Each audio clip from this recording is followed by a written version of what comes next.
O ciclo do açúcar, ele deu início em 1550 e perdurou até 1650. Por quê? Com o esgotamento do pau-brasil, a exploração da cana-de-açúcar e a produção de açúcar geraram muitos lucros. Engenhos foram instalados próximos às áreas litorâneas, em especial na região Nordeste, com mão de obra de negros escravizados que foram trazidos do continente africano à força pelos colonizadores.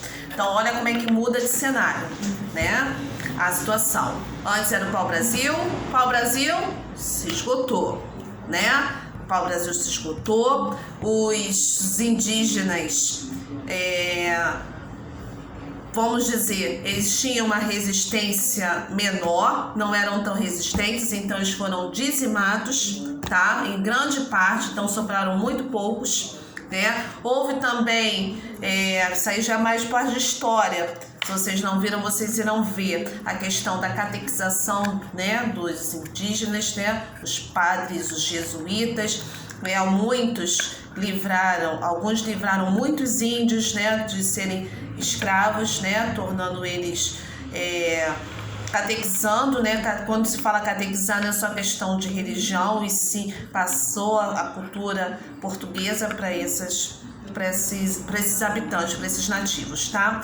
E com o esgotamento do pau-brasil e surgimento de uma nova fonte de economia, que foi a cana-de-açúcar, e eles precisavam de mão de obra, né? Precisavam de gente para trabalhar, para fazer render essa produção. E o que eles fizeram? Começou-se então o processo de escravização de negros africanos, né? Então, a chegada dos negros africanos aqui no Brasil para se tornar escravos foi primeiramente para se tornar o quê? Trabalhadores da produção de cana-de-açúcar, tá bom? E de açúcar dos engenhos, né? Os engenhos era como uma espécie de fábrica do açúcar, né? Onde a cana era preparada e dali então se produzia outros produtos a partir da cana-de-açúcar, principalmente o açúcar propriamente dito, tá? Página 206. O plantio de cana-de-açúcar, ainda falando sobre a cana-de-açúcar, o plantio de cana-de-açúcar provocou o intenso desmatamento da costa brasileira e houve o surgimento e crescimento de vilas que giravam em torno da economia do açúcar. Então, a gente começa a ver então o Brasil, a partir daí então o Brasil é colonizado de fato, porque começam a surgir vilas, demanda população, gente morando. Então começou o quê? Para ter gente morando, além dos escravos chegaram, né, os senhores de engenho, né, portugueses, né, ou até portugueses vindo diretamente de Portugal, ou então descendentes de portugueses começaram a firmar estadia, morada aqui no Brasil, tá? Depois do ciclo de açúcar, iniciou-se o ciclo do ouro, que foi de 1650 a 1780. A busca por metais e pedras preciosas foi impulsionada pelo declínio do ciclo de açúcar, ou seja, a economia de um local, né, de um local não, a economia do Brasil, ainda antes da independência, antes de se tornar a nação que hoje ela teve fases, tá? Nunca foi um produto assim, não, o principal produto do Brasil é esse, não. A cada fase. Por quê? A gente sabe que houve um processo de exploração, porém não teve o cuidado de repor esses recursos que era a fonte da economia. Então, que ao invés de repor, era mais fácil substituir, né, se enveredar para outro lado. E começou então o processo do ciclo do ouro, tá? Com as descobertas de minas e pepitas de ouro em Minas Gerais e Mato Grosso, iniciou-se o ciclo do ouro, que, assim como nos engenhos do Nordeste, escravizou negros de origem africana para trabalhar nas minas. Vejam que os africanos eram mais fortes, mais resistentes, então por isso mais lucrativos que os indígenas. Por isso que perdurou por tanto tempo o processo de escravização, né, de negros escravos no Brasil, tá? Durante o século XVIII, o ciclo do ouro alcançou seu auge, gerando transformações geográficas significativas. Com o aumento do fluxo de mercadorias e pessoas nas regiões de exploração, diversas cidades surgiram e cresceram por conta do ciclo do ouro. Sublinhe então aí, diversas cidades surgiram e cresceram por conta do ciclo do ouro. Veja que eram vilas, já se tornaram cidades, né? E um exemplo disso, né, o surgimento, lembra lá quando a gente ainda estava junto, né, na aula presencial, que eu falei da criação, das transformações que né, com a chegada da família real portuguesa. Então, porque com o ouro, né, além de toda a questão política que havia em Portugal, a família portuguesa veio para cá, a família real portuguesa, né? E Dom João VI, para manter com isso né, todo o luxo, né, tudo que ele tinha em Portugal, começou a quê? A valorizar a terra daqui, né, do Brasil. Construiu vários centros, né, culturais, principalmente que temos até hoje o primeiro banco, né, o Banco do Brasil, o Centro Cultural do Banco do Brasil. Quem já teve a oportunidade de ir ao centro do Rio a visitar, vê que ele é todo revestido, os portões de ouro, folhas de ouro, que são ainda a herança desse processo do ciclo do ouro, tá? Ouro Preto e Tiradentes são exemplos dessas cidades em Minas Gerais. Além disso, a capital brasileira foi transferida para o Rio de Janeiro, né, para melhor controlar a saída do ouro pelo porto da cidade. Por quê? Né? Não vamos pensar, não existia avião, óbvio, né? Então, como é que ia fazer para levar o ouro daqui para Portugal? Precisava de embarcações. Então, a cidade que era mais próximo, no caso, Minas Gerais, era o ponto-chave da extração do ouro, onde a gente tirava o ouro. Só que Minas não tem mar, né? Minas Gerais não tem mar, não fica perto do litoral. Porém, Minas Gerais fica na região sudeste, que é próxima ao Rio de Janeiro. Então, saía de Minas Gerais para o Rio de Janeiro, e do Rio de Janeiro, do porto do Rio de Janeiro, onde temos até hoje, saía para Portugal, tá bom?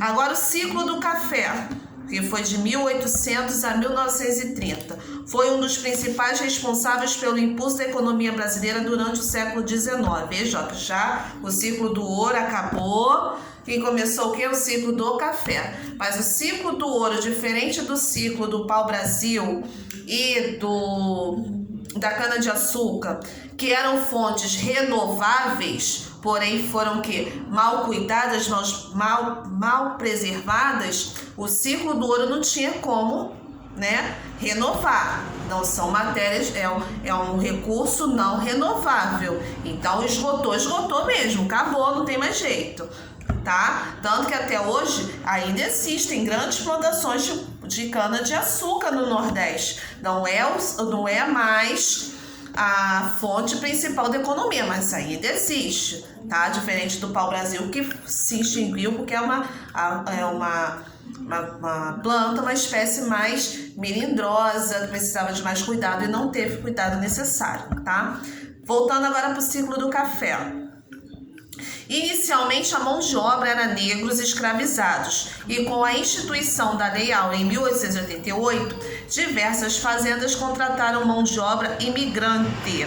Nesse período, ocorreu um intenso desenvolvimento de infraestrutura no sudeste do Brasil, com estradas de ferro, crescimento de cidades, desenvolvimento dos meios de transporte, modernização dos portos para atender a demanda da exportação do café para o exterior. Veja, a economia teve todos os seus pontos negativos, como a história dos escravos, né, da falta de cuidado, porém trouxe, sim, economia gera, na maioria das vezes, mais benefícios do que malefícios, tá? Não é de todo ruim. Claro que, como tudo na nossa vida, é 100%. Teve episódios ruins, sim.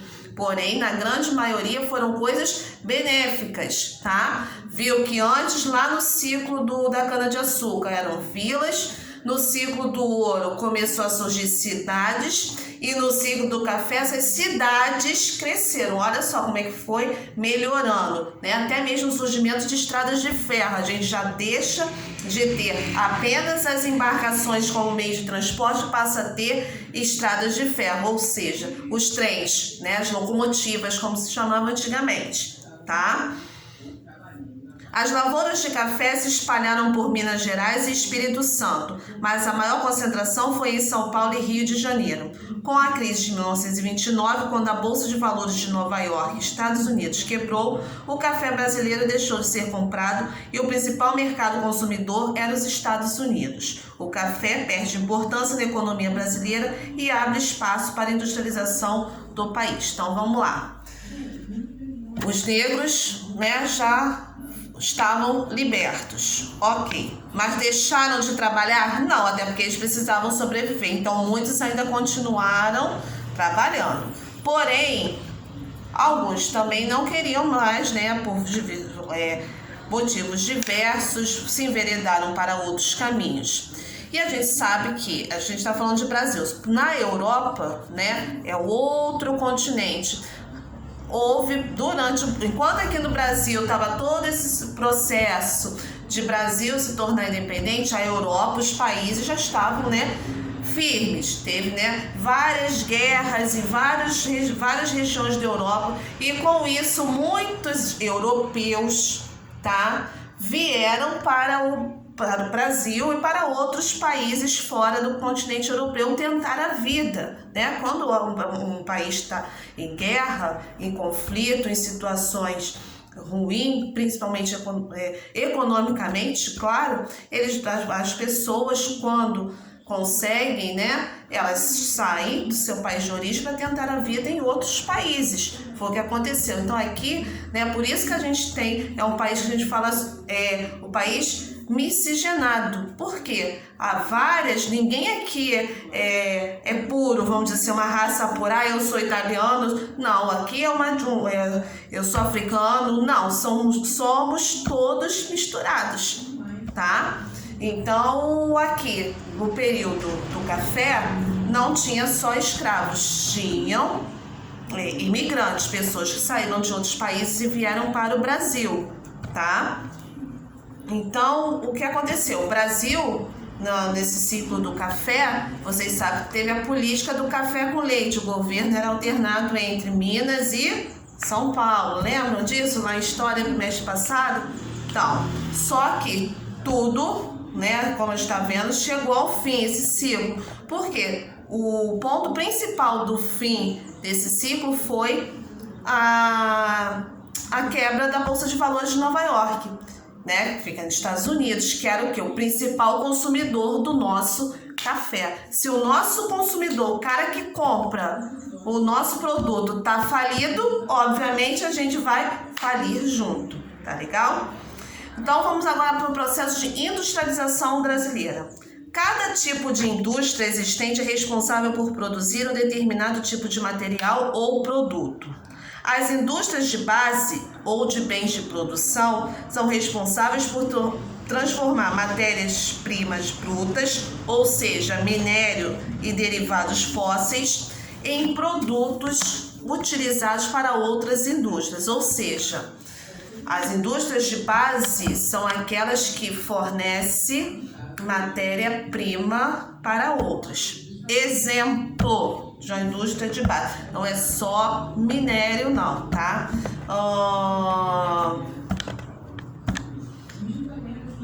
A carne que chega até você, a salsicha que a gente come no cachorro quente, tá? ela precisa de todo um processo, né? Do bichinho lá, a ave, o porquinho, o boizinho, seja lá qual, né, de qual animal ela foi derivada, ele é cultivado, ele vai para o abatedouro, que é um tipo de indústria, né, que vai, né, sacrificar aquele animal, né, vai preparar ele, vai tirar as partes que são utilizadas para o processo de fabricação da salsicha. Então, essa fábrica onde chega esse animal é a indústria de base, tá bom? Ela é a indústria de base. Ela não é... Perdão, o telefone tá tocando, eu vou desligar aqui, tá? Ela não é a indústria principal. Ela é a indústria principal, mas ela não é a indústria final, tá? Nem todos os produtos são feitos numa mesma fábrica, numa mesma indústria, tá legal? Agora o que? A indústria pesada ou de bens intermediários é responsável por fabricar máquinas e equipamentos utilizados por outras indústrias. Ou seja, a indústria de produção e a indústria de bens de consumo tem uma intermediária, tem uma indústria que fica no meio, que é o quê? A indústria pesada, que fabrica as máquinas que vão ser usadas, tanto por essa quanto essa, ou até mesmo pela própria indústria pesada, né? Que uma máquina, né? Aquele negócio, é a máquina fazendo outra máquina, tá bom? Já as indústrias de bens de consumo são responsáveis por atender às necessidades do consumidor final e converter a matéria-prima produzida nos demais tipos de indústria e mercadorias. Ou seja, a fabricante lá de salsicha, né, a que faz a própria salsicha, é a indústria de bens de consumo. Por quê? Ela já faz o produto que vai direto para o cliente, tá bom? O cliente final, que somos nós, consumidores comuns, vamos dizer assim. Tá? Então vamos lá. A atividade industrial no Brasil tem início com pequenas indústrias têxteis, de calçados, de produtos alimentícios, sabão e móveis. Essas pequenas indústrias se instalaram inicialmente em São Paulo, onde observamos uma maior concentração populacional e econômica. Por isso que a gente fala que São Paulo é considerada a maior metrópole brasileira, né? O maior centro econômico do Brasil, tá? Porque a maior quantidade de indústrias concentra na cidade de São Paulo, no estado de São Paulo, não só na cidade, no estado de São Paulo, tá? Então sublinhe, por favor, essas pequenas indústrias se instalaram inicialmente em São Paulo, onde observamos uma maior concentração populacional e econômica, tá legal? Agora vamos lá. Muitas dessas indústrias evoluíram ao longo do tempo, se tornando grandes corporações industriais. No Brasil, como mencionado anteriormente, o lucro obtido com a venda do café possibilitou o investimento na construção de fábricas e estradas de ferro. Além disso, a vinda dos imigrantes europeus elevou o número de consumidores e estimulou o comércio. Na década de 30, o governo de Getúlio Vargas passou a incentivar a instalação de indústrias pesadas no Brasil, como as indústrias petroquímicas e siderúrgicas. Podemos citar como exemplo a Petrobras, a Companhia Siderúrgica Nacional e a Vale. Com a industrialização, houve muitas transformações no espaço geográfico brasileiro. Diversas pessoas que viviam no espaço rural migraram para as cidades em busca de emprego nas fábricas que ofereciam remuneração e direitos trabalhistas, conquistados pelos trabalhadores da época. Houve um crescimento acelerado das cidades e aos poucos a maior parte da população passou a ser urbana. Isso que eu vou falar, vou pular um pouquinho que nós iremos ver isso em história, tá? Com a questão da indústria, né? Começou a surgir então um novo processo trabalhista, lembrando que as pessoas antes trabalhavam, na maioria das vezes, por troca até mesmo de alimento e moradia, e depois, com o passar do tempo, é que foi surgindo o que hoje nós chamamos salário e direitos trabalhistas, tá? Isso a gente vai ver em história, tá? Então vou pular um pouquinho e vou lá para baixo, está assim, a economia brasileira, aqui embaixo. O Brasil, embora se encontre em meio a uma instabilidade política desde o ano de 2014, apresenta uma economia considerada sólida, visto que o mesmo se caracteriza como um grande exportador, principalmente de produtos do setor primário da economia, ou seja, nós exportamos matéria-prima, somos grandes produtores de matéria-prima, tá? Por isso que, apesar de todas as crises que tem o nosso país, ele ainda se mantém forte, tá? Por ser o que? Um grande produtor de matéria-prima, ou seja, nós exportamos matéria-primas para diversos países, tá? Inclusive Estados Unidos e Europa, tá? As atividades de agropecuária, extrativismo, indústria e prestação de serviços contribuem significativamente para a manutenção e crescimento do PIB, que é o Produto Interno Bruto Nacional, ou seja, o dinheiro forte do nosso país, tá? Quando fala PIB é o quê? É todo o dinheiro que é gerado no nosso país, tá? Em 2017, por exemplo, as exportações brasileiras totalizaram 217 bilhões de dólares. Neste mesmo período, o país importou cerca de 150 bilhões de dólares. Podemos afirmar, então, que o saldo da balança comercial, ou seja, a diferença entre exportação e importação, foi de 67 bilhões de dólares. Ou seja, a gente ganhou mais do que perdeu, porque nós vendemos mais do que compramos, tá bom? Atualmente, os principais produtos exportados pelo Brasil são carne de frango, gado e suínos, café, cana-de-açúcar. Veja que café e cana-de-açúcar ainda continuam, tá? Minério de ferro, aço, soja, automóveis, dentre outros. A agropecuária, indústria e mineração são setores de destaque. Quanto às importações, os principais produtos que o Brasil necessita comprar de outros países são gás natural, equipamentos para aviação, produtos eletrônicos, peças para veículos, medicamentos e etc. Tá? Muitas dessas coisas aqui, principalmente medicamentos, é pela falta de investimento na ciência do nosso país. Nós temos faculdades de altíssima qualidade, porém não é investida. Educação, infelizmente, no Brasil fica em terceiro, quarto plano, tá bom? Então, meus amores, atividade, façam os exercícios, tá? Que começa na página 209 do livro de vocês e vai até a 210, tá? São só 2 páginas, 209 e 210, tá bom? Dúvidas, me chamem lá no Zap. Essa matéria é extensa, então foi necessário 2 vídeos, tá bom? Mas ela é super interessante, que vocês já estão chegando à adolescência, daqui a pouco vocês serão os jovens que farão a diferença do nosso Brasil, tá? Se vocês estão escutando isso que a tia está falando, estudando, observando o que está acontecendo, que eu espero que vocês tenham, né, essa sabedoria em buscar, né, conhecimento fora dos livros, em jornais, em revistas, em televisão, em situações, em programas que sejam realmente de caráter educativo, tá? Vocês vão ver que tem muita coisa para ser melhorada, ser mexida, ser transformada no Brasil. E não serão os pais de vocês, que a gente já está, né? A gente está tentando, né? Mas a gente já está num ponto que já não está mais nas nossas mãos, tá? Está nas mãos de vocês, tá bom? Beijos, fiquem com Deus, muita saudade de vocês, tá?